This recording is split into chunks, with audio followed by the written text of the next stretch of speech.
नमस्कार साथियों, स्वागत है आपका हमारे YouTube चैनल में। और हम देख रहे हैं हिंदी नेट सेट अध्ययन, जो सरस्वती पांडे गोविंद पांडे की जो किताब है वह हम पढ़ रहे थे। और इसमें आज हम देखेंगे हिंदी गद्य का विकास। ये काफ़ी महत्वपूर्ण टॉपिक है, हिंदी गद्य का विकास। यहाँ पर कहानी, निबंध, उपन्यास, जो भी विधाएँ हैं उनका, जो भी गद्य विधाएँ हैं उनका विकास किस प्रकार हुआ है और किन किन लेखकों का उसमें योगदान है, यह सब कुछ आज हम आज से देखेंगे, क्योंकि एक वीडियो में नहीं देखना असंभव हो जाएगा।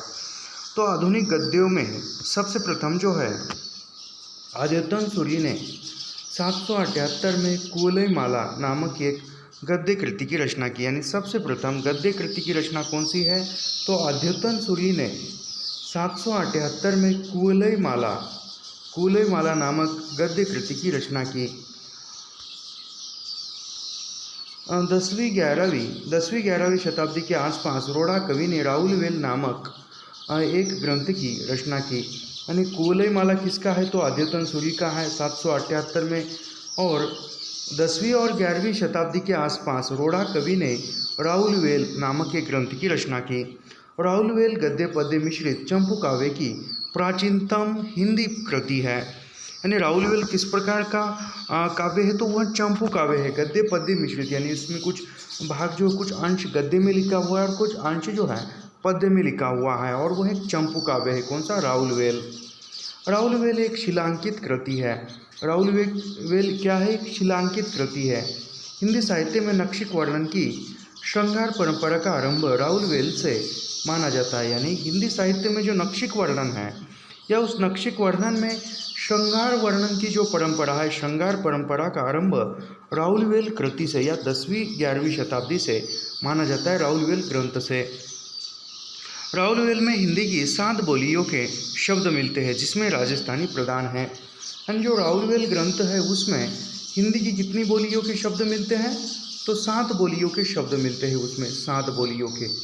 और उसमें इन 7 बोलियों में सबसे प्रधान बोली कौन सी है? तो वह है राजस्थानी। तो सबसे प्रधान बोली जो है राजस्थानी है।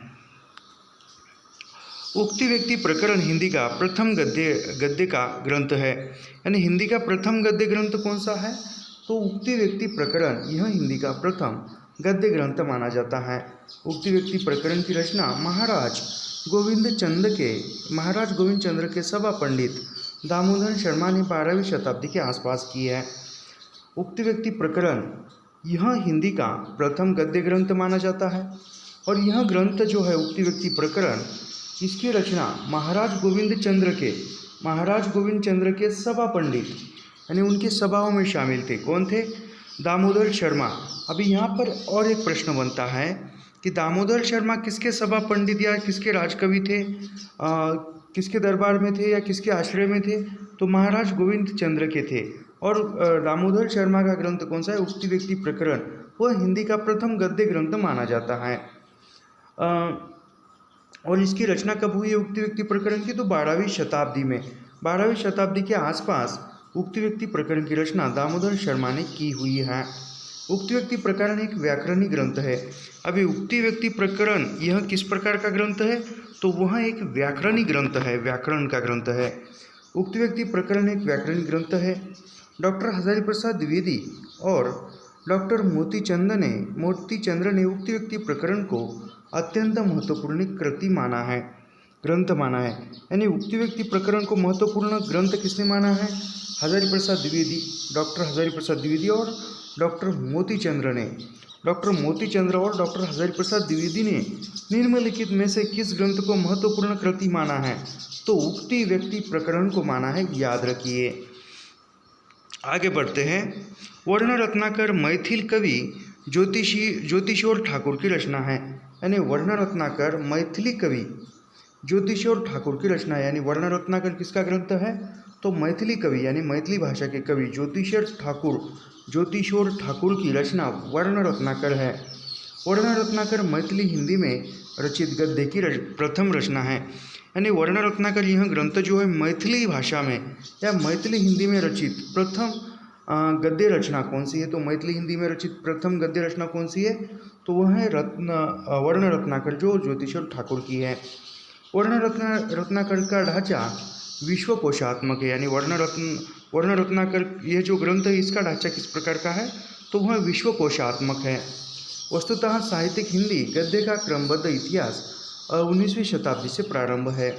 यानी वस्तुतः साहित्यिक हिंदी, यानी साहित्यिक हिंदी के आधार पर गद्य का जो यदि क्रम देखा जाता है साहित्यिक हिंदी में, तो वहाँ क्रम जो है 19वीं शताब्दी से साहित्य में या हिंदी साहित्य में गद्य का आरंभ माना जाता है, या वहाँ से। आधुनिक काल या 19वीं शताब्दी के पूर्व हिंदी गद्य के 3 रूप प्रचलित थे। यानी आधुनिक काल में या 19वीं शताब्दी के पूर्व, यानी आधुनिक काल के पहले तथा 19वीं शताब्दी के पूर्व हिंदी गद्य के 3 रूप जो है प्रचलित थे। वह 3 रूप कौन से हैं? प्रथम था राजस्थानी गद्य, द्वितीय था ब्रजभाषा का गद्य और तृतीय है खड़ी बोली का गद्य। याद रखिए, आधुनिक काल के पहले या 19वीं शताब्दी के पूर्व या आधुनिक काल के पूर्व हिंदी गद्य के 3 रूप कौन कौन से थे? तो राजस्थानी गद्य, ब्रजभाषा का गद्य और खड़ी बोली का गद्य। याद रहे, हिंदी गद्य के 3 रूपों में राजस्थानी गद्य प्राचीनतम माना जाता है। और सबसे प्रथम प्राचीनतम गद्य कौन सा माना जाता है? तो राजस्थानी गद्य जो है वह प्राचीनतम माना जाता है। राजस्थानी गद्य का सूत्रपात 10वीं शताब्दी में हुआ। यानी राजस्थानी गद्य का सूत्रपात कब हुआ? यानी राजस्थानी भाषा में गद्य लिखने का आरंभ कब होता है? तो वह होता है 10वीं शताब्दी में। राजस्थानी गद्य की प्रमुख रचनाएं व लेखक, अभी राजस्थानी गद्य की यानी राजस्थानी भाषा में जो गद्य लिखित रचनाएं हैं या उनके लेखक थे: धनपाल कथा 14वीं शताब्दी, तत्व विचार 14वीं शताब्दी, पृथ्वी चंद्र चरित्र या वांग विलास 1421। यह माणिक्य चंद्र सूरी ने लिखा हुआ है। पृथ्वी चंद्र चरित्र या वांग विलास माणिक चंद्र सूरी ने 1421 में लिखा है। उसके बाद आता है पंचाख्यान 1847। पंचाख्यान 1847 ये पंचाख्यान किसने लिखा हुआ है? तो वह है फतेह राम बैरागी। आचार्य रामचंद्र शुक्ल ने ब्रजभाषा गद्य का सूत्रपात संवत 1400 से 1343 से माना है। यानी रामचंद्र शुक्ल ने गद्य का ब्रजभाषा के गद्य का सूत्रपात कहाँ से माना है? तो संवत 1400 से या 1343 से माना है शुक्ल ने। आचार्य शुक्ल के अनुसार ब्रजभाषा गद्य का सर्वप्रथम प्रयोग गोरखपंथी योगियों ने संवत 1400 के आसपास किया। यानी रामचंद्र शुक्ल क्या कहते हैं, जो ब्रजभाषा में रचित गद्य थे, सर्वप्रथम गद्य रचनाएं, वह गोरखपंथी जो योगी थी, योगियों ने संवत 1400 के आसपास किया था। ब्रजभाषा गद्य का सूत्रपात शुक्ल के अनुसार किसने किया है? तो गोरखपंथी योगियों ने किया है 1400 के आसपास। डॉक्टर वीरेंद्रनाथ मिश्र ने पृथ्वीराज रासों में वचनिका शीर्षक के अंतर्गत उपलब्ध गद्य को ब्रजभाषा गद्य का प्राचीनतम रूप माना है। यानी डॉक्टर वीरेंद्रनाथ मिश्र ने पृथ्वीराज रासों में जो वचनिका शीर्षक के अंतर्गत उपलब्ध गद्य को ब्रजभाषा का गद्य, यानी जो पृथ्वीराज रासो ग्रंथ में वचनिका नामक शीर्षक के अंतर्गत जो भी गद्य लिखा गया है वह ब्रजभाषा गद्य का प्राचीनतम यानी सबसे पुराना रूप माना है। किसने माना है? वीरेंद्रनाथ मिश्र ने। महाप्रभु वल्लभाचार्य के पुत्र विट्ठलनाथ की ब्रजभाषा गद्य की रचना श्रृंगार रस मंडन है। यानी याद रखिए, अब महाप्रभु वल्लभाचार्य के पुत्र कौन है? विट्ठलनाथ है। और विट्ठलनाथ की रचना कौन सी है? ब्रजभाषा गद्य की रचना श्रृंगार रस मंडन।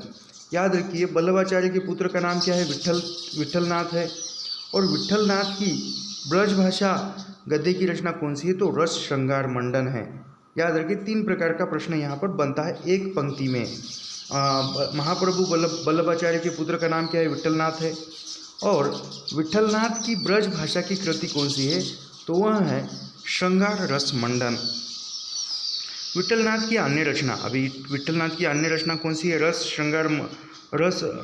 श्रृंगार रस मंडन, यमुना अष्टक और नवरत्न सटीक। ये विट्ठलनाथ की 3 रचनाएं हैं। श्रृंगार रस मंडन, यमुना अष्टक, नवरत्न सटीक, 84 वैष्णव की वार्ता तथा 252 वैष्णव की वार्ता नामक ग्रंथ के रचनाकार विट्ठलनाथ के पुत्र गोकुलनाथ जी है। यानी याद रखिए, विट्ठलनाथ के ग्रंथ कौन से हैं? श्रृंगार रस मंडन, यमुना अष्टक और नवरत्न सटीक। ये है। अभी नवरत्न सटीक जो है, इसके साथ ही विट्ठलनाथ के पुत्र गोसाई गोकुलनाथ जी, ये चिड़िया कितनी आवाज़ कर रही है आज। गोकुलनाथ जी के पुत्र नहीं, गोकुलनाथ जी नहीं, विट्ठलनाथ के पुत्र कौन है? गोकुलनाथ जी है। यानी गोकुलनाथ जी किसके पुत्र है? तो विट्ठलनाथ के हैं। अभी गोकुलनाथ की रचनाएं कौन कौन सी है यहाँ पर? तो गोकुलनाथ की रचनाएं है 84 वैष्णव की वार्ता, 252 वैष्णव की वार्ता नामक ग्रंथ के रचनाकार विट्ठलनाथ के पुत्र गोसाई विट्ठलनाथ जी माने जाते हैं। विट्ठलनाथ जी की रचना कौन सी है? श्रृंगार रस मंडन, यमुना अष्टक, नवरत्न सटीक। उसके बाद है 84 वैष्णव वार्ता ग्रंथ के रचनाकार कौन है? तो 84 वैष्णव की वार्ता, 252 वैष्णव की वार्ता, ये जो ग्रंथ है, यह ग्रंथ गोकुलनाथ जी के है। और गोकुलनाथ जी किसके पुत्र है? तो विट्ठलनाथ के पुत्र है। याद रखिए, मैं रिपीट बताता हूँ। जितना हो सके उतना, जब भी आप ये लेक्चर सुन रहे हो तो एक नोटबुक और पेन लेकर बैठिए। जो जो इम्पोर्टेंट रचनाएं हैं ये एक शॉर्ट नोट्स में बनाते चलिए, रनिंग नोट्स बनाते चलिए। इसमें वैष्णव भक्तों और आचार्यों की महिमा प्रकट करने वाली कथाएं लिखी गई है। यानी जो ये गोकुलनाथ जी की रचनाएं हैं, 84 वैष्णव की वार्ता, 252 वैष्णव की वार्ता, यह इन ग्रंथों में क्या है? वैष्णव भक्तों और आचार्यों की महिमा प्रकट करने वाली कथा। यानी जो भी वैष्णव भक्त है या उसके आचार्य है वैष्णव संप्रदाय के, उनकी महिमा, उनकी स्तुति प्रकट करने वाली कथाएं लिखी है। इसका रचनाकाल विक्रम की 17वीं शताब्दी का उत्तरार्ध माना जाता है। यानी गोकुलनाथ जी का रचनाकाल कब है? तो गोकुलनाथ जी का रचनाकाल जो है वह 17वीं शताब्दी का उत्तरार्ध माना जाता है। नाभादास ने संवत 1660 के आसपास अष्टयाम नामक पुस्तक ब्रज भाषा में लिखी। इसमें भगवान राम की दिनचर्या का वर्णन है। याद रखिए, नाभादास ने 1660 के आसपास, यानी नाभादास ने 1660 के आसपास अष्टयाम, कौन सा किताब है? अष्टयाम नामक पुस्तक ब्रज भाषा में लिखी। यानी अष्टयाम पुस्तक की ब्रज भाषा कौन सी है? तो ब्रज भाषा है। यहाँ पर दो प्रश्न किस प्रकार बनते हैं, देखो। नाभादास का रचनाकाल कितना है? 1660 के आसपास। और अष्टयाम यह ब्रज भाषा की रचना है। अष्टयाम में किसका चित्रण है? तो भगवान राम की दिनचर्या का वर्णन है अष्टयाम में। और यह भगवान नाभादास की रचना है और 1660 में लिखित है और वो ब्रज भाषा में है। ओरछा नरेश महाराज जसवंत सिंह के आश्रित वैकुंठमणि शुक्ल ने संवत 1680 के आसपास ब्रज भाषा गद्य में अगहन महात्म्य तथा वैशाख महात्म्य नामक पुस्तक लिखी। याद रखिए, ओरछा नरेश महाराज जसवंत सिंह के आश्रित वैकुंठमणि, यानी वैकुंठमणि किसके आश्रित थे? तो ओरछा नरेश, ओरछा का जो राजा था महाराज जसवंत सिंह। अभी जसवंत सिंह कहाँ का नरेश थे, राजा था? तो ओरछा का था।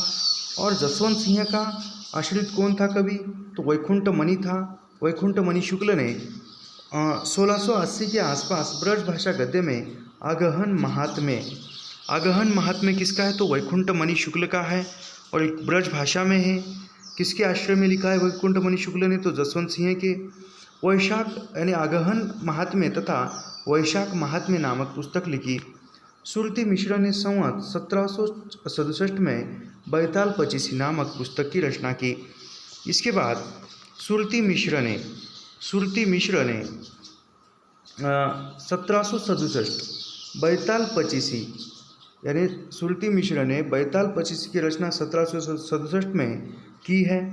बैताल पचीसी की रचना संस्कृत कवि शिवदास की रचनाओं से कथा लेकर की है। यानी सुरती मिश्र ने बैताल पचीसी की जो रचना की है वह किसके कथा के आधार पर की है? जो संस्कृत भाषा में संस्कृत कवि शिवदास, यानी शिवदास किस भाषा का कवि है? तो वह संस्कृत का कवि है, उसकी कथा लेकर, यानी शिवदास बैताल पचीसी की कथा लेकर, यानी बैताल पचीसी यह संस्कृत कवि का ग्रंथ, संस्कृत कवि शिवदास का ग्रंथ है। इससे कथा लेकर सुरती मिश्र ने लिखी है। बैताल पचीसी का खड़ी बोली हिंदुस्तानी में अनुवाद मजहर अली के साथ मिलकर लल्लू लाल ने बैताल पचीसी 1801 के नाम से किया। यानी याद रखिए, बैताल पचीसी का खड़ी बोली, यानी बैताल पचीसी यह मूलतः खड़ी संस्कृत भाषा में था और फिर उसका संस्कृत भाषा में तो था, लेकिन हिंदी खड़ी बोली में इसका अनुवाद किसने किया है बैताल पचीसी का, तो मजहर अली के साथ, यानी मजहर अली के साथ मिलकर लल्लू लाल ने, यानी बैताल पचीसी का हिंदी खड़ी बोली हिंदुस्तानी में अनुवाद किसने किया है, मजहर अली के साथ मिलकर लल्लू लाल ने बैताल पचीसी 1801 में, यानी याद रखिए यहाँ पर 2-3 प्रकार का प्रश्न बनता है। बैताल पचीसी का खड़ी बोली हिंदुस्तानी में अनुवाद, बैताल पचीसी ग्रंथ का खड़ी बोली हिंदुस्तानी में अनुवाद मजहर अली के साथ किसने किया, तो लल्लू लाल ने किया। या लल्लू लाल के साथ और कौन थे, तो मजहर अली थे। बैताल पचीसी 1801, यानी इसका अनुवाद कब किया, बैताल पचीसी का अनुवाद मजहर अली और लल्लू लाल ने तो 1801 में किया। संवत 1852 1795 में लाला हीरालाल ने आईने अकबरी की भाषा वचनिका नामक एक खड़ी बोली एक बड़ी पुस्तक लिखी। यानी आईने अकबरी किसकी है पुस्तक, तो वह आईने अकबरी है लाला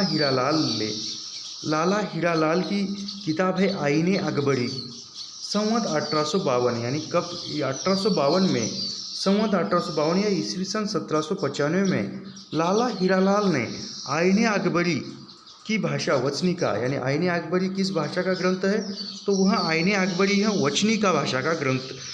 वचनिकी भाषा में आईने अकबरी की भाषा वचनिका, आईने अकबरी की भाषा कौन सी है, वचनिका है। लेखक कौन है, लाला हीरालाल है।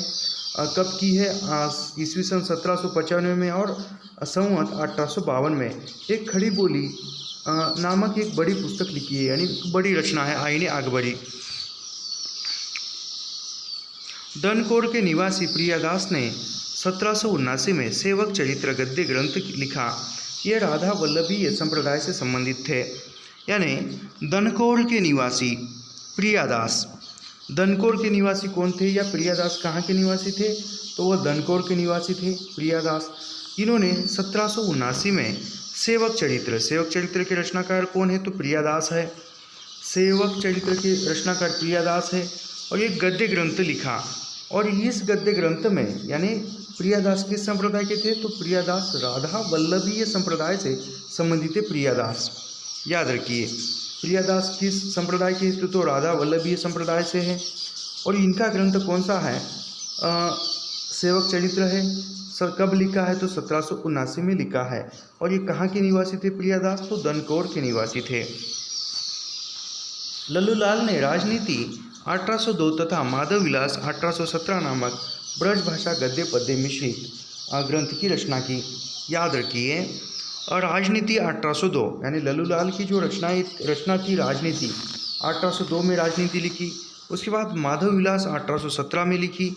और ये राजनीति और माधव विलास यहाँ ब्रज भाषा में है, और ब्रज भाषा में भी कौन सी रचना है, गद्य पद्य मिश्रित है।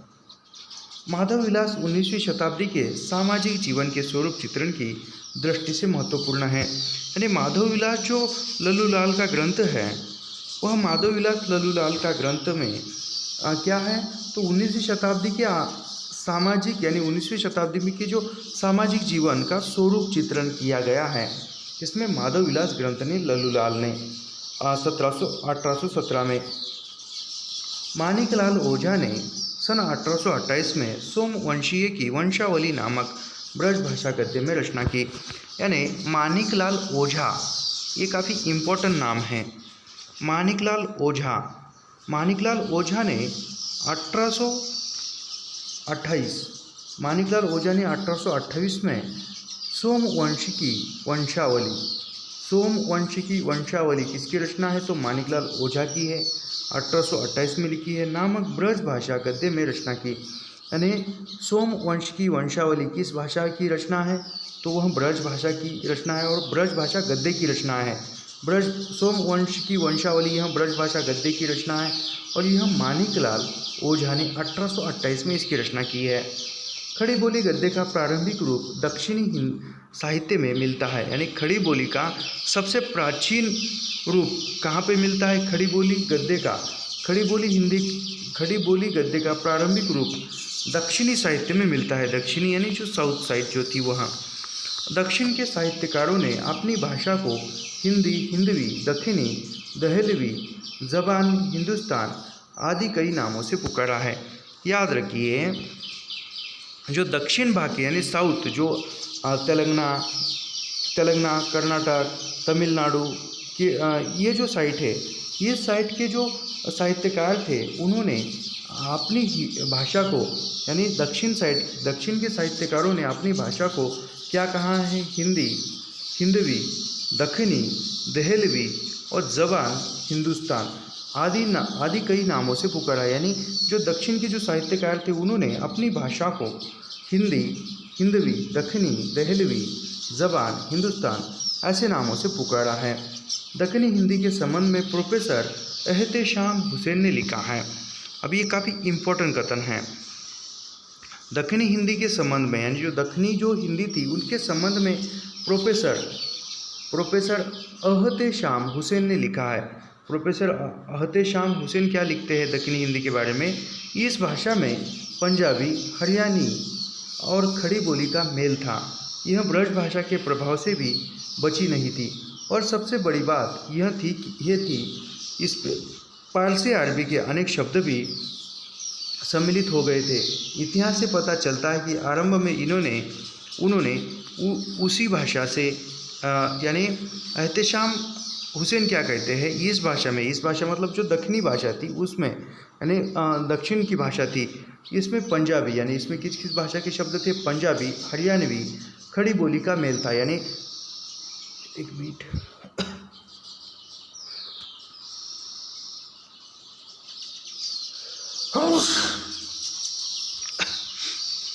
यानी इसमें कौन कौन थे? दक्षिणी हिंदी में कौन कौन सी भाषा का मेल था? पंजाबी, हरियाणवी, खड़ी बोली का मेल था। यह ब्रज भाषा के प्रभाव, यानी इसमें ब्रज भाषा भी मिली हुई थी, ब्रज भाषा के शब्द। इसके साथ सबसे बड़ी बात यह थी कि इसमें पारसी यानी पंजाबी, हरियाणवी, ब्रज भाषा, पारसी अरबी के भी अनेक शब्द सम्मिलित थे। इससे पता चलता है, यानी इससे पता चलता है कि आरंभ में उन्होंने उसी भाषा में, यानी जो आरंभ के जो रचनाकार थे उन्होंने उसी भाषा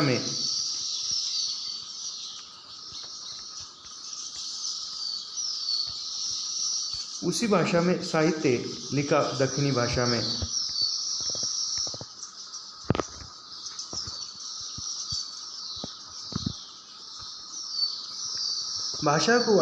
भाषा योग वाशिष्ठों को परिमार्जित गद्य की प्रथम पुस्तक का और रामप्रसाद निरंजनी को प्रथम प्रौढ़ गद्य लेखक स्वीकार किया गया है। एक मिनट थोड़ा सा, हाँ,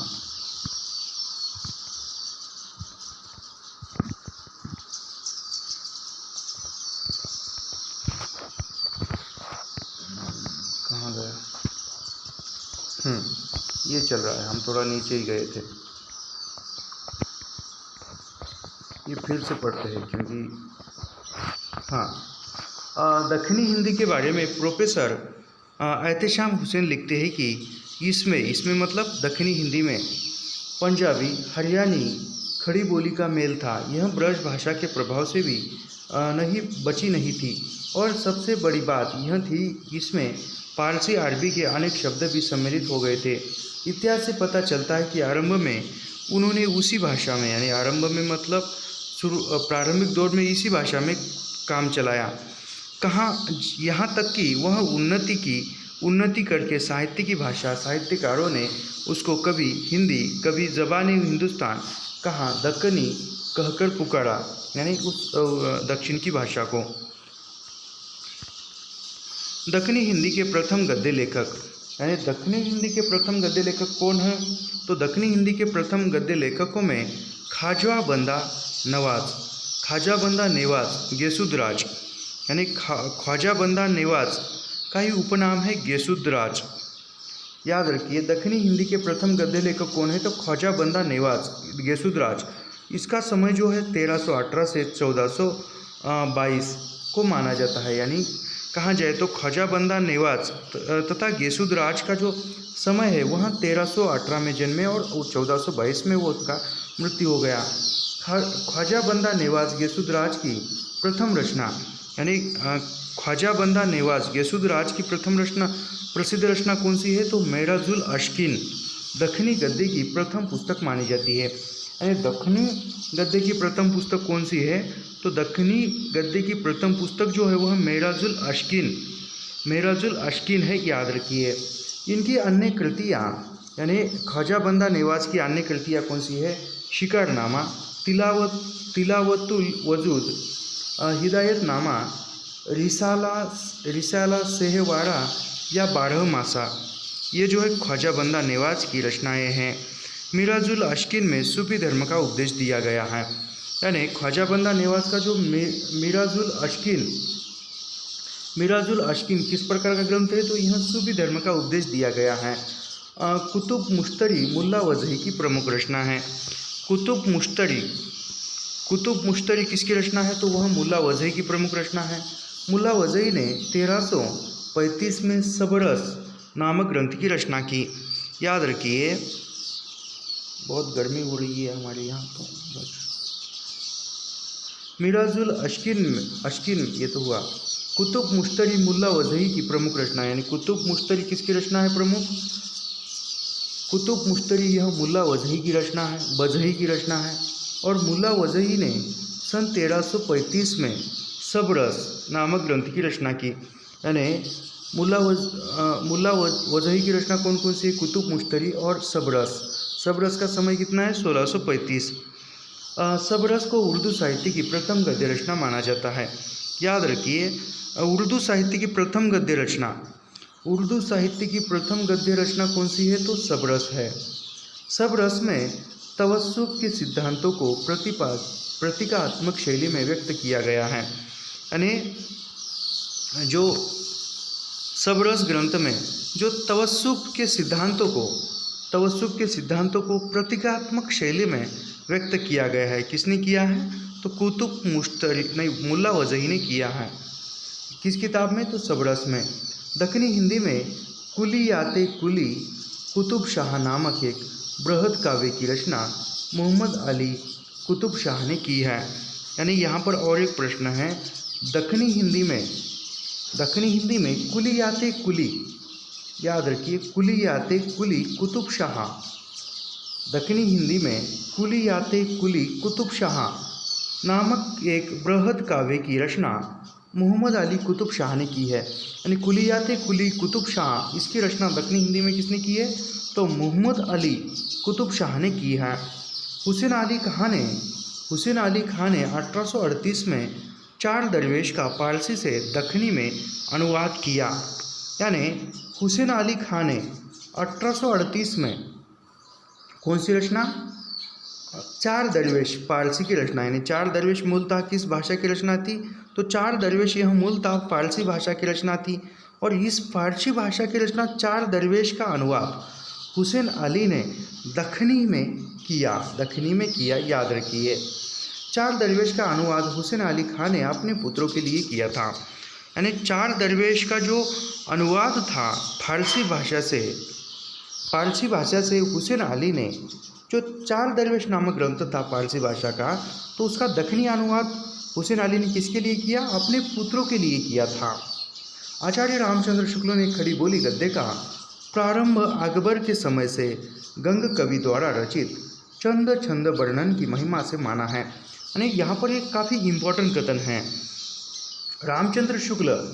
आचार्य रामचंद्र शुक्ल ने खड़ी बोली गद्य का यानी खड़ी बोली गद्य का प्रारंभ रामचंद्र शुक्ल ने कहाँ से माना है तो वह प्रारंभ में अकबर के समय गंग कवि नामक एक कवि था, उस कवि द्वारा रचित चंद छंद वर्मन की महिमा से माना जाता है। यानी शुक्ल के अनुसार खड़ी बोली गद्य की प्रथम रचना कौन सी है तो चंद छंद वर्णन की महिमा और इसके कवि कौन से है, गंग कवि है। गुरुमुखी लिपि में खड़ी बोली गद्य की रचना सोडी मिह रिवानु हरिजी दयाल अनेमी आदि लेखकों ने की है। गुरुमुखी लिपि, ये याद रखिए महाराष्ट्र सेट में परीक्षा प्रश्न पूछा था, तो निम्नलिखित में से गुरुमुखी लिपि में कौन सी भाषा लिखी जाती है? तो पंजाबी लिपि भाषा जो है वह गुरुमुखी लिपि में लिखी जाती है। कब पूछा है मुझे याद नहीं, लेकिन महाराष्ट्र सेट में यह पूछा हुआ था।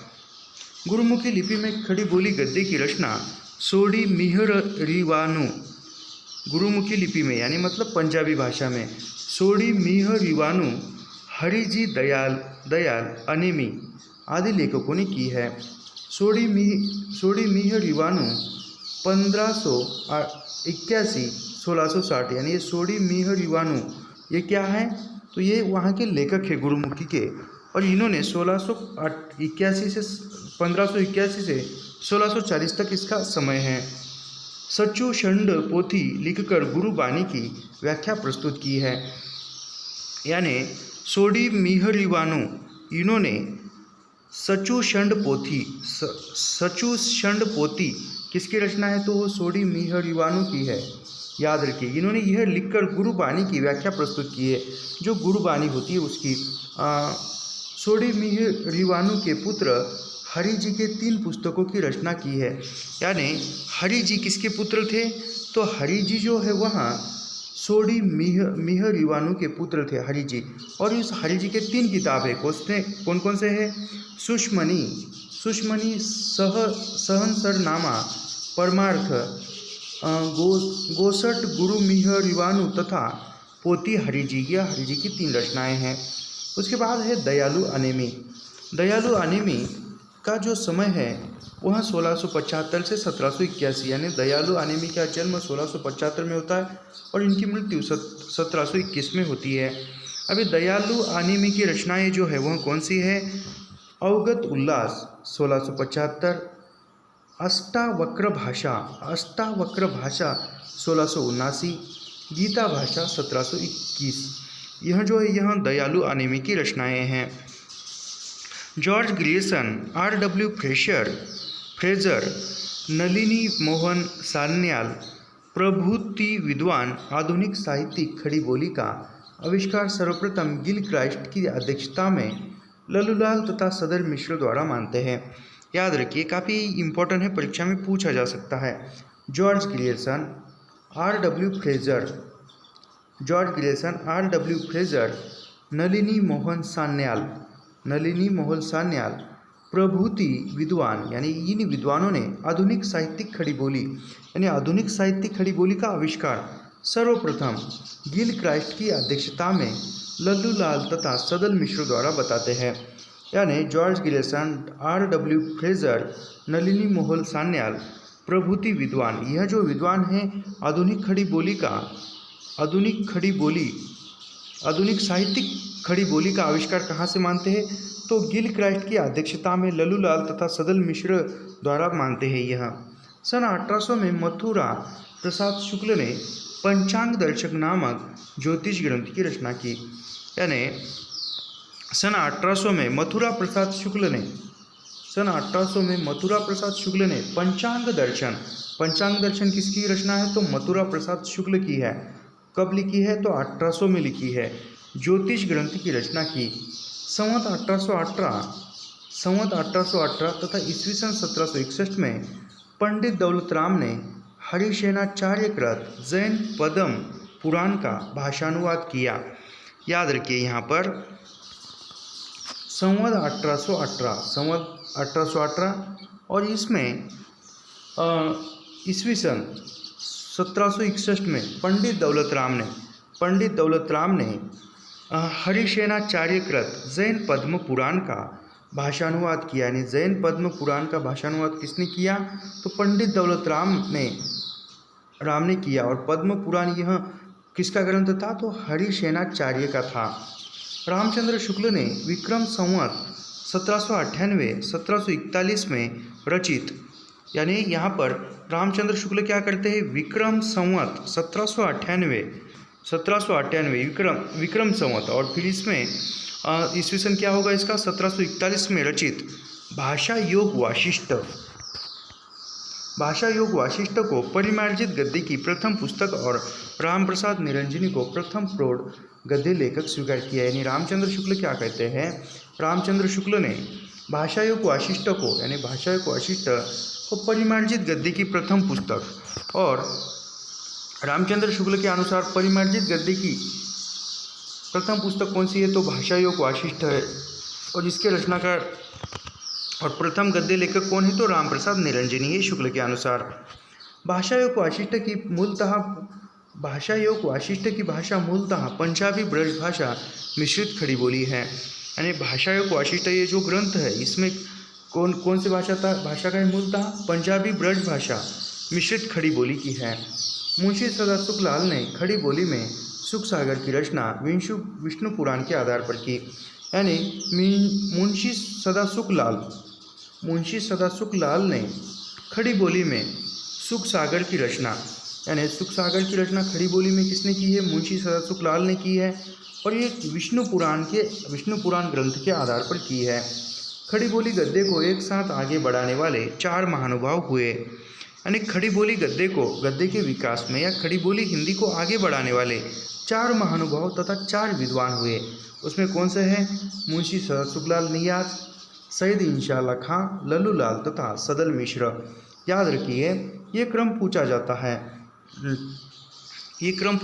खड़ी बोली गद्य को एक साथ आगे बढ़ाने वाले 4 महानुभाव निम्न में से कौन सा क्रम सही है, तो प्रथम है मुंशी सदासुखलाल नियाज, फिर दूसरा है सैयद इंशाअल्लाह खां, फिर लल्लू लाल तथा सदल मिश्र अंतिम है। याद रखिए मुंशी सदासुखलाल नियाज और इंशाअल्लाह खां इन दोनों का संबंध पोर्ट विलियम कॉलेज से नहीं था। याद रखिए मुंशी सदासुखलाल नियाज और इंशाअल्लाह खां, मुंशी सदासुखलाल नियाज और इंशाअल्लाह खां इन दोनों का संबंध पोर्ट विलियम कॉलेज से नहीं था। और पोर्ट विलियम कॉलेज की स्थापना कब हुई थी, 1800 में हुई थी। याद रखिए मुंशी सदासुखलाल ने लिखा है, अभी मुंशी सदासुखलाल का यह कथन काफ़ी इम्पोर्टेंट है, रस्में रिवाज भाका का दुनिया से उड़ गया है। यानी ये रस्में रिवाज भाका का दुनिया से उड़ गया है, यह कथन किसका है, तो मुंशी सदासुखलाल का है। लल्लू लाल और सदल मिश्र दोनों ही पोर्ट विलियम कॉलेज के प्राध्यापक थे। याद रखिए यहाँ पर क्या दिया है, मुंशी सदासुखलाल और इंशाअल्लाह खां यह पोर्ट विलियम कॉलेज के नहीं थे, लेकिन लल्लू लाल और सदल मिश्र यह दोनों ही पोर्ट विलियम कॉलेज के प्राध्यापक थे, अध्यापक थे, वहाँ के टीचर थे। कौन, लल्लू लाल और सदल मिश्र। मुंशी सदासुखलाल नियाज की प्रमुख रचना, अभी मुंशी सदासुखलाल नियाज की प्रथम रचना कौन सी है, सुख सागर एवं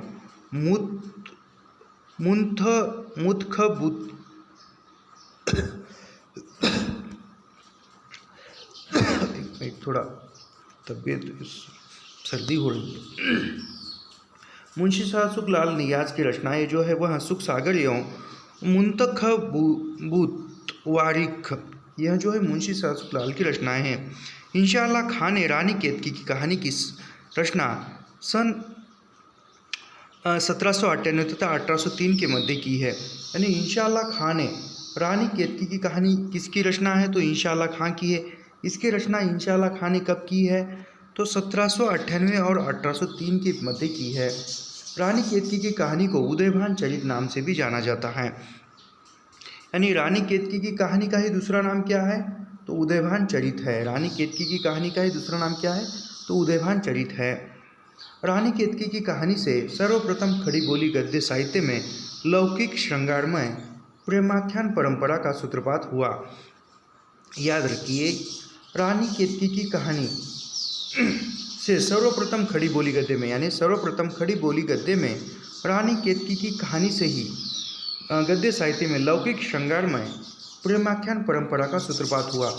याद रखिए सर्वप्रथम क्या प्रश्न क्या पूछा जाता है, तो किस रचना से खड़ी बोली गद्य साहित्य में लौकिक श्रृंगारमय प्रेमाख्यान परंपरा का सूत्रपात हुआ, किस रचना से, तो रानी केतकी की कहानी से। इंशाअल्लाह खां ने अपनी भाषा नीति की घोषणा निम्न शब्दों में की है। यानी इंशाअल्लाह खां ने क्या किया है, इंशाअल्लाह खां कहते हैं कि अपनी भाषा की नीति की घोषणा की है, यानी भाषा की नीति की। यह वह कहानी है कि इसमें हिंदी छूट और न किसी बोली का मेल है न पुट।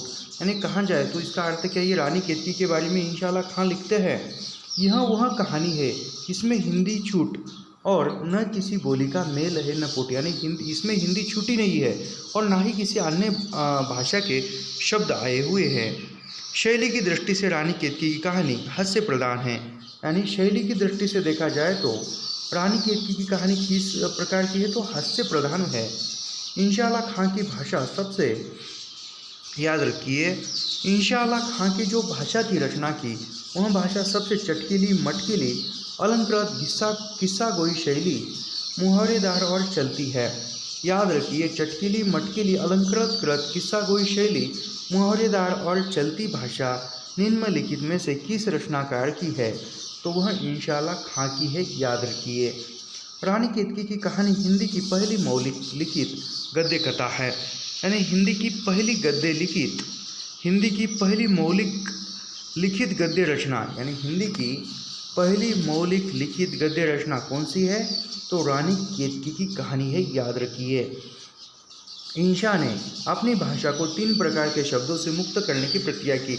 इंशा मतलब कौन है, इंशाल्लाह खां ने अपनी भाषा को 3 प्रकार के शब्दों से मुक्त किया। यानी इन 3 प्रकार के शब्द जो है मेरी लेखन में आने नहीं चाहिए, ऐसा उन्होंने प्रतिज्ञा की। बाहर की बोली अर्थात अरबी, पारसी, तुर्की। यानी इंशाल्लाह खां के अनुसार बाहर की बोली कौन सी है, अरबी, पारसी और तुर्की। गवारी अर्थात ब्रज भाषा, अवधी इत्यादि। यानी गवारी बोली कौन कौन सी है इंशाल्लाह खां के अनुसार, ब्रज भाषा और अवधी इत्यादि। भाकापन अर्थात संस्कृत के शब्दों का मेल। यानी भाकापन कौन सा है, तो भाकापन यानी संस्कृत के शब्दों का मेल। लल्लूलाल ने 11 पुस्तकों की रचना की जो निम्नलिखित है। यानी लल्लूलाल ने कुल कितने पुस्तक लिखी है, तो लल्लूलाल ने कुल जो है 11 पुस्तकों की रचना की। वह 11 पुस्तक कौन कौन से हैं, सियासन 32 से 1801, बैताल 25 से 1801, शकुंतला नाटक 1810, माधवनल 1801, राजनीति 1802, प्रेम सागर 1810, लतायफ ई हिंदी 1810, ब्रज भाषा व्याकरण 1811, सभा विलास 1815, माधव विलास 1817, लाल चंद्रिका 1818। ये याद रखिए, लल्लूलाल के रचनाओं का क्रम पूछा जाता है, तो याद रखिए फिर से, सियासन 32 से 1801, सियासन 32 से 1801, सी बै श मा रा प्रे ल, ये जो है प्रथम अक्षर से या जो भी है आपको जिस प्रकार इसको बनता है उस प्रकार ट्रिक बना लीजिए, क्योंकि याद रहेगा। लल्लूलाल के 11 पुस्तक लिखी है, यानी 11 पुस्तक लिखी है, और उन 11 पुस्तकों का क्रम क्या है, सियासन 32 से 1801, बैताल 25 से 1801, यानी दोनों एक साल में प्रकाशित हुए। सियासन 32 से 1801, बैताल 25 से 1801। उसके बाद क्या है, माधवनल भी 1801 में ही लिखा हुआ है। सिंहासन 32 से 1801, बैताल 25 से 1801, शकुंतला नाटक 1810, माधवनल 1801, राजनीति 1802, प्रेम सागर 1810, लतायती हिंदी 1810, ब्रज भाषा व्याकरण 1811, सभा विलास 1815, माधव विलास 1817 और लाल चंद्रिका 1818। यह जो है लल्लूलाल की रचनाएं हैं 11। आगे देखते हैं, लल्लूलाल का ब्रज भाषा व्याकरण ही इनकी मौलिक रचना, यानी लल्लूलाल ने एक ब्रज भाषा का व्याकरण लिखा और वही उनकी जो है महत्वपूर्ण या तथा मौलिक रचना है लल्लूलाल की। लल्लूलाल कृत राजनीति, माधव विलास तथा लाल चंद्रिका ब्रज भाषा गद्य में है तथा शेष रचनाएं खड़ी बोली में हैं। यानी लल्लूलाल की रचनाएं राजनीति, माधव विलास, लाल चंद्रिका, ये चिड़िया क्या चू चू कर रही है। लल्लूलाल की जो रचनाएं हैं ब्रज भाषा की कौन कौन सी है, राजनीति, माधव विलास, लाल चंद्रिका, यह ब्रज भाषा की रचना है लल्लूलाल की। और उसके बाद जो बाकी की रचनाएं हैं वह रचनाएं खड़ी बोली गद्य में लिखित हैं। लल्लूलाल ने 1802 में राजनीति के नाम से हितोपदेश की कहानियाँ लिखी। यानी लल्लूलाल ने 1802 में राजनीति जो ग्रंथ निकाला उसमें हितोपदेश की कहानियों का संकलन किया। यानी हितोपदेश, यानी हित का मतलब जो होता है एक अच्छा, ब्रज भाषा का अनुवाद किया, यानी राजनीति जो 1802 में लिखा है, इसमें जो हित उपदेश की जो ब्रज भाषा में लिखित कहानियाँ थी उसका इन्होंने खड़ी बोली में अनुवाद किया है लल्लूलाल ने। लल्लूलाल की वे रचनाएं जो अन्य लेखकों को रचना का आधार, यानी अन्य लेखकों के रचनाओं का आधार लेकर लल्लूलाल की जो रचनाएं थी वह कौन सी है देखते हैं। प्रेम सागर या नागरी दशम, यानी लल्लूलाल ने प्रेम सागर या नागरी दशम यह रचना जो है चतुर्भुज मिश्र के भागवत पुराण के 10वें स्कंद ब्रज भाषानुवाद का खड़ी बोली में अनुवाद किया है। लाल चंद्रिका टीका बिहारी सतसई की टीका है, यानी लल्लूलाल ने लाल चंद्रिका की जो टीका है, लाल चंद्रिका की टीका बिहारी सतसई की टीका का आधार है। सियासन बत्तीसी यह काजिम अली की सहायता से सुंदरदास के ब्रज भाषानुवाद का हिंदुस्तानी रूपांतर है, यानी लल्लूलाल ने जो सिंहासन बत्तीसी यह रचना जो काजिम अली की सहायता से सुंदरदास के ब्रज भाषानुवाद का हिंदुस्तानी रूपांतर किया है, यानी हिंदी में। बैताल पचीसी शिवदास चरित संस्कृत रचना के सुरती मिश्रकृत ब्रज भाषानुवाद का मजहर अली के साथ लिखित खड़ी बोली में रूपांतर किया है। लतायती हिंदी खड़ी बोली ब्रज और हिंदुस्तानी की 100 लघु कथाओं का संग्रह है। याद रखिए, लतायती हिंदी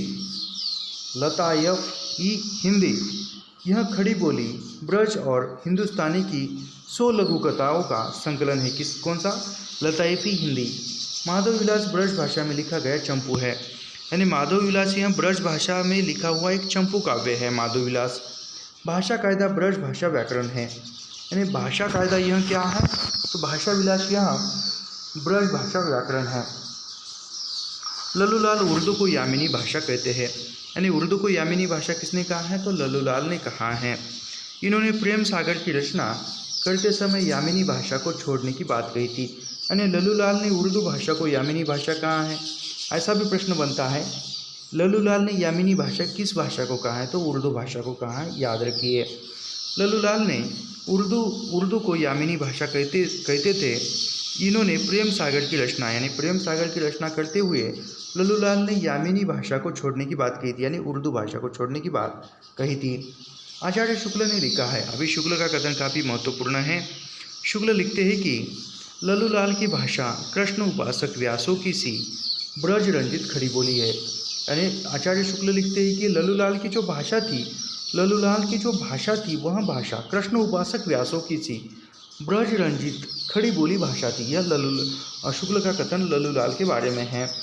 शुक्ल ने स्पष्टता कहा है, सारांश यह है कि लल्लूलाल का काव्य भाषा गद्य भक्तों की कथा वार्ता के काम का ही अधिकतर है, न नित्य व्यवहार के अनुकूल है, न संबंध विचारधारा के योग्य। यानी शुक्ल क्या कहते हैं? शुक्ल कहते हैं कि सारांश यह है कि लल्लूलाल का काव्य भाषा, यानी लल्लूलाल की जो काव्य भाषा है वह काव्य भाषा गद्य भक्तों की कथा वार्ता के काम का है, यानी केवल कथा सुनने या कथा कहने की ही काम का है, कुछ नित्य व्यवहार के अनुकूल नहीं है। ये शुक्ल का कथन लल्लूलाल के बारे में है। लल्लूलाल ने आगरा में एक प्रेस खोला जिसका नाम संस्कृत प्रेस था, यानी लल्लूलाल ने एक प्रेस खोला था, छापखाना, उसका प्रेस खोला था और वह प्रेस संस्कृत प्रेस था। याद रखिए, लल्लूलाल ने आगरा में एक प्रेस खोला था जिसका नाम संस्कृत प्रेस था, यानी संस्कृत प्रेस के प्रवर्तक तथा संस्थापक कौन है? लल्लूलाल थे। कहाँ खोला था? तो वो आगरा में खोला था। लल्लूलाल ने लतायती हिंदी को वजुबान ई रेखता कहा है। याद रखिए, लल्लूलाल ने इतायती हिंदी इसको हिंदी को इतायब, यानी लल्लूलाल की कौन सी रचना है? इतायब ई हिंदी को वजुवान ई रेखता कहा है, यानी लल्लूलाल ने किस ग्रंथ को वजुवान ई रेखता कहा है? तो लतायती हिंदी को ही कहा है। सदल मिश्र बिहार के आरा जिले के निवासी थे, यानी सदल मिश्र कहाँ के निवासी थे? तो बिहार के जो आरा जिला था उसके निवासी थे। सदल मिश्र की जो प्रमुख रचनाएं थी, वह सदल मिश्र की प्रमुख रचनाओं में चंद्रावली या नासिकेत उपाख्यान 1803, रामचरित्र 1806, हिंदी पार्शियन वाके बुलरी 1809। सदल मिश्र ने चंद्रावली या नासिकेतोपाख्यान की रचना यजुर्वेद के आधार पर की। कठोपनिषद में वर्णित नचिकेता की कथा को आधार बनाकर की है। यानी सदल मिश्र ने चंद्रावली या नासिकेतु उपाख्यान, सदल मिश्र ने कौन सी किताबें हैं? चंद्रावली या नासिकेतु उपाख्यान की जो रचना है, यह रचना यजुर्वेद के आधार पर कंठ उपनिषद में वर्णित नचिकेता की कथा को आधार बनाकर चंद्रावली तथा नासिकेतोपाख्यान इन रचनाओं को खड़ी बोली में रचना की है।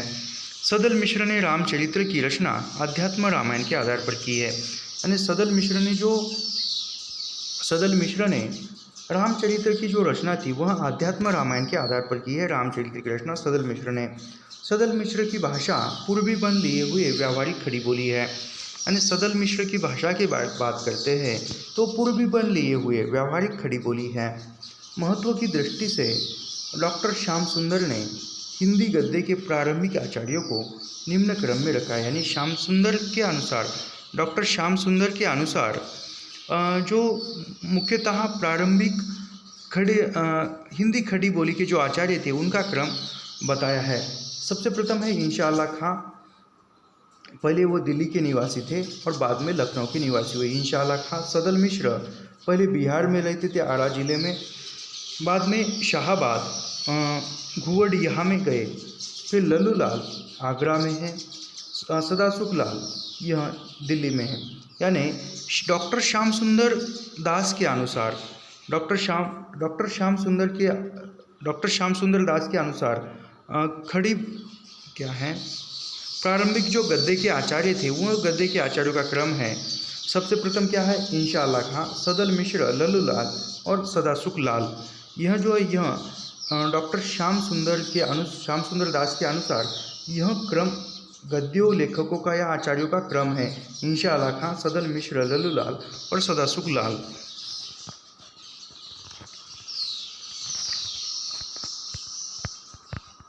कितना बाकी है देखते हैं।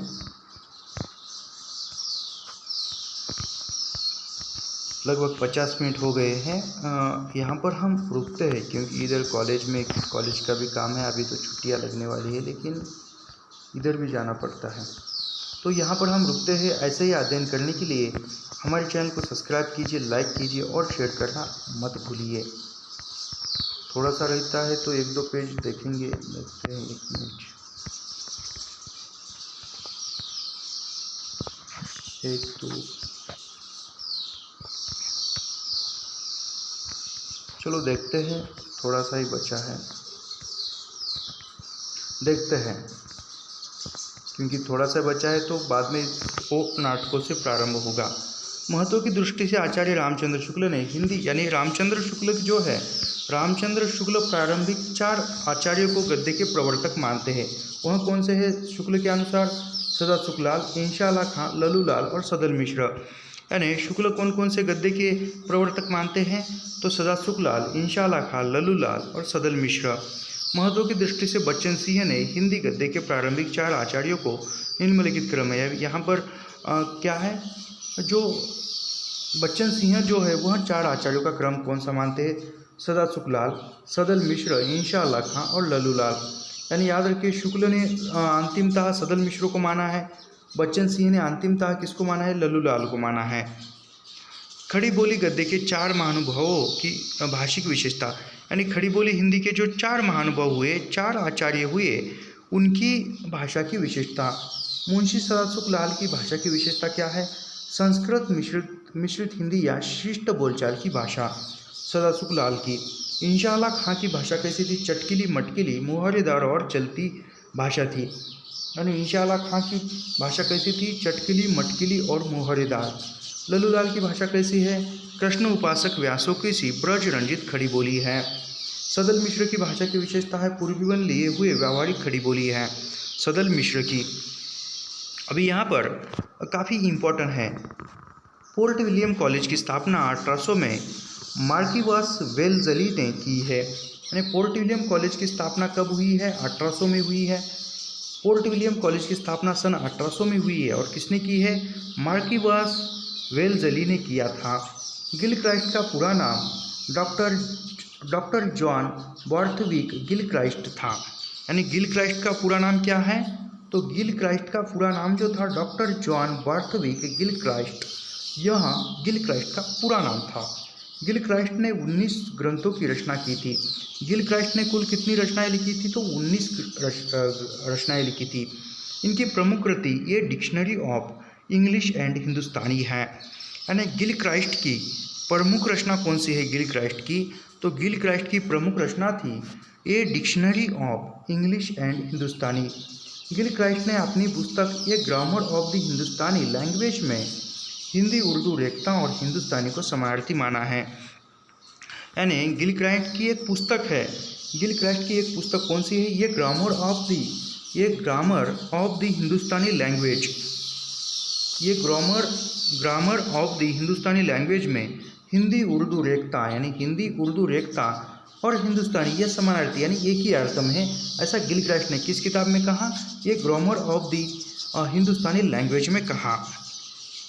गिलक्राइस्ट खड़ी बोली की 3 शैलियाँ मानते हैं। यानी गिलक्राइस्ट हिंदी खड़ी बोली की 3 शैलियाँ मानते हैं। कौन सी? गिलक्राइस्ट दरबारी या पारसी शैली, हिंदुस्तानी शैली, हिंदवी शैली। हिंदुस्तानी शैली गिलक्राइस्ट को सर्वाधिक प्रिय थी। यानी गिलक्राइस्ट को सर्वाधिक प्रिय कौन सी शैली थी? तो हिंदुस्तानी शैली। The grand popular speech of Hindustan कहते थे। यानी हिंदुस्तानी शैली को गिलक्राइस्ट क्या कहते थे? The grand popular speech of Hindustan कहते थे। कलकत्ता स्कूल बुक सोसाइटी की स्थापना सन 1870 में की थी। यानी कलकत्ता स्कूल बुक सोसाइटी की स्थापना, कलकत्ता बुक सोसाइटी की स्थापना 1870 में हुई थी। आगरा स्कूल बुक सोसाइटी की स्थापना 1833 में। ये याद रखिए, मिलान करने में पूछा जाता है। आगरा बुक सोसाइटी की स्थापना कब हुई थी? 1833 में। विलियम्स कैरे ने बाइबिल का हिंदी अनुवाद सन 1809 में नए धर्म नियम शीर्षक से किया। यानी बाइबिल का हिंदी अनुवाद किसने किया? तो विलियम कैरे ने किया था। विलियम कैरे ने हिंदी अनुवाद बाइबल का किया था 1809 में नए धर्म नियम नाम से, याद रखिए। सन 1809 में हेनरी मार्टिन ने बाइबिल का हिंदी और उर्दू दोनों भाषाओं में अनुवाद किया। यानी बाइबिल का हिंदी में अनुवाद किसने किया? विलियम्स कैरे ने किया। और फिर बाइबिल का ही हिंदी और उर्दू में दोनों भाषाओं में अनुवाद किसने किया? तो हेनरी मार्टिन ने 1809 में किया था, याद रखिए। अन्य रचनाकार जो है, अन्य रचनाएं वह देखते हैं। जेटी अम्सन दाऊद के गीत 1836, जॉन मेयर ईश्वरोक्त शास्त्र धारा 1846, संत मत निरूपण 1848। उसके बाद है J A Sherman the proper names in the old and new testamental rents in Urdu and Hindi 1850। फूलों का शहर 1850, पॉल का चरित्र 1852, वेदांत विचार 1853। ये याद रखिए, काफ़ी इम्पोर्टेंट है। पॉल का चरित्र और वेदांत विचार। फूलों का शहर ये किसका है? जे.एम. शर्मन का है। उसके बाद आते हैं मार्चमैन, प्राचीन इतिहास का अनुवाद 1839। प्राचीन इतिहास का अनुवाद किसका है? तो मार्चमैन का है।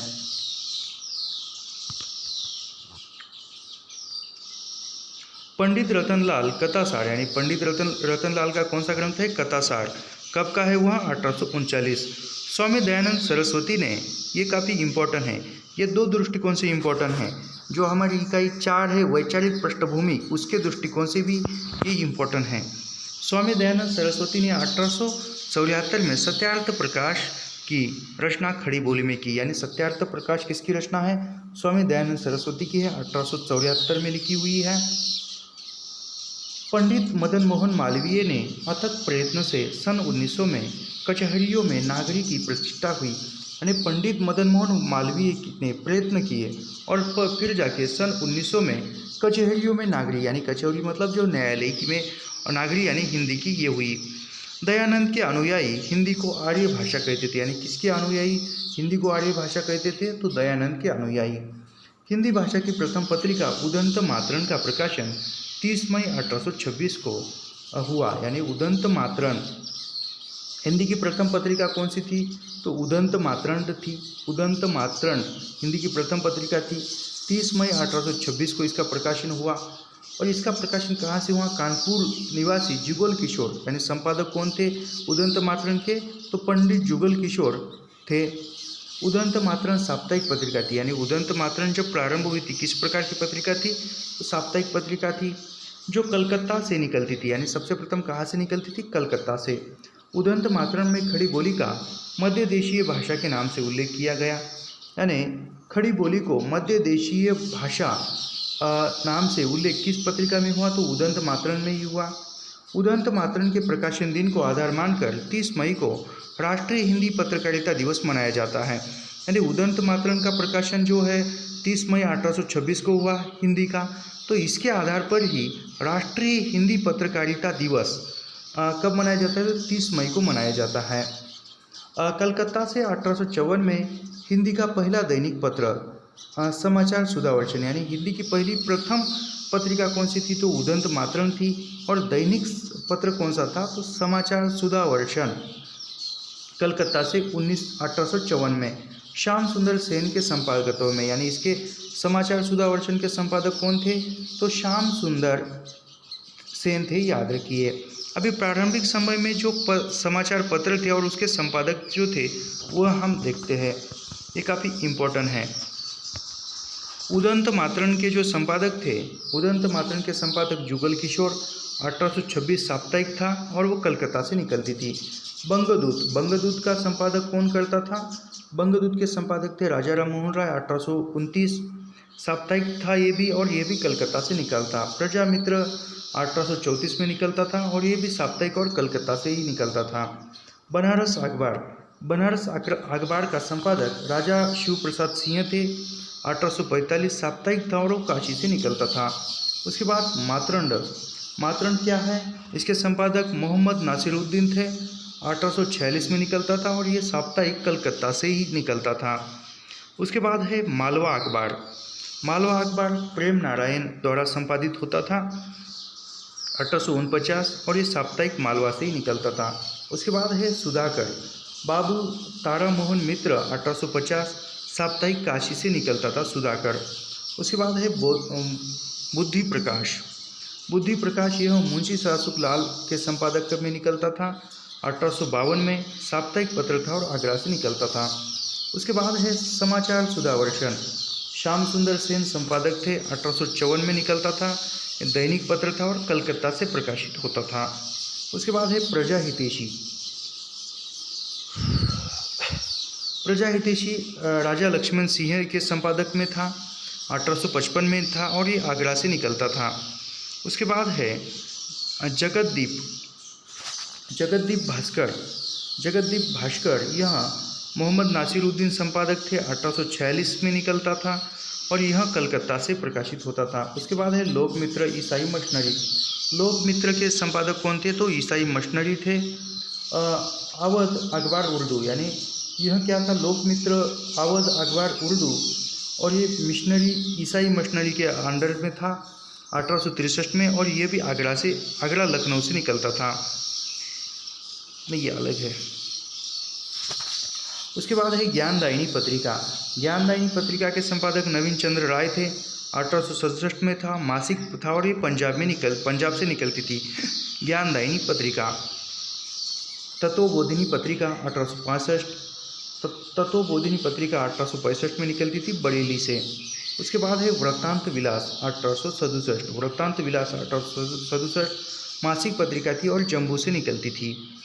बंगदूत पत्रिका का प्रकाशन हिंदी के अतिरिक्त, यानी बंगदूत पत्रिका का प्रकाशन जो है हिंदी को छोड़कर अंग्रेजी, पारसी, बंगला भाषा में भी होता था, यानी बंगदूत पत्रिका का जो प्रकाशन है वह अंग्रेजी भाषा में होता था, पारसी भाषा में होता था और बंगला भाषा में भी होता था।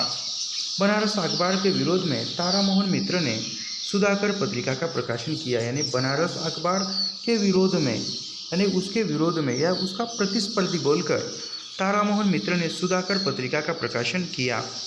मुंशी सदासुख लाल की पत्रिका बुद्धि प्रकाश नरुल बाजार का हिंदी रूपांतरण था, यानी मुंशी सदासुख लाल की जो पत्रिका थी बुद्धि प्रकाश, इसका नरुल बाजार का हिंदी रूपांतरण था।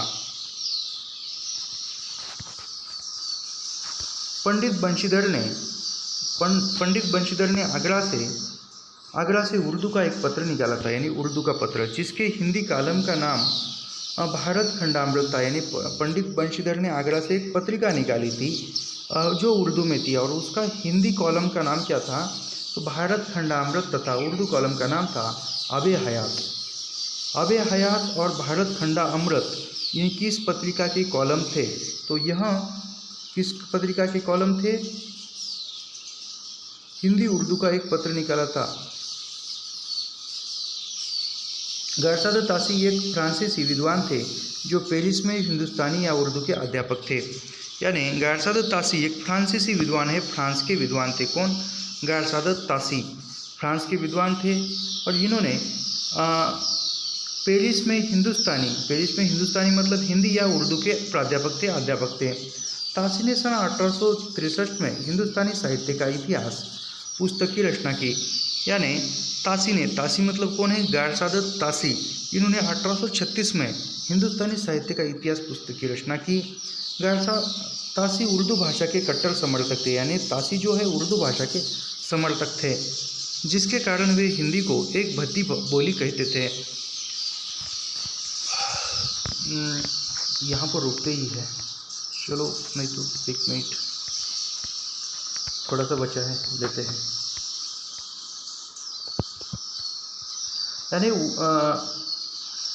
हिंदी को गारसाद तासी जो है वह भद्दी बोली बोलते थे और वह उर्दू के समर्थक थे। पंजाब प्रांत के पंडित नवीन चंद्र राय हिंदी भाषा के पक्के समर्थक थे। यानी पंजाब प्रांत के पंडित नवीन चंद्र राय यह हिंदी भाषा के समर्थक थे।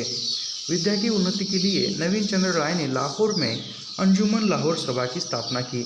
याद रखिए, अंजुमन लाहौर सभा की स्थापना किसने की थी? तो नवीन चंद्र राय ने की थी। नवीन चंद्र राय ने लाहौर में अंजुमन लाहौर सभा की स्थापना की थी। किसके लिए की थी? विद्या की उन्नति के लिए। नवीन चंद्र ने लाहौर में स्त्री शिक्षा का प्रचार जोर शोर से किया। यानी लाहौर में स्त्री शिक्षा का प्रसार किसने किया था? तो नवीन चंद्र ने किया था। आचार्य रामचंद्र शुक्ल ने पंजाब के श्रद्धाराम फिल्लोरी को अपने समय का सच्चा हिंदी हितैषी, यानी रामचंद्र शुक्ल ने पंजाब के श्रद्धाराम फिल्लोरी, यानी किस प्रांत के थे श्रद्धाराम फिल्लोरी? तो पंजाब प्रांत के थे। इन्होंने अपने समय का सच्चा हिंदी हितैषी, यानी हिंदी हितैषी सिद्धहस्त लेखक माना है। किसको सिद्धहस्त लेखक किसको माना है रामचंद्र शुक्ल ने? तो श्रद्धाराम फिल्लोरी को माना है। श्रद्धाराम फिल्लोरी की प्रमुख रचनाएं, अभी श्रद्धाराम फिल्लोरी की रचनाएं कौन सी है? सत्यामृत प्रवाह, आत्मचिकित्सा यह पद्यात्मक रचना है। तत्वदीपक, धर्म रक्षा, उपदेश संग्रह और शतोपदेश यह पद्य में लिखित रचनाएं हैं।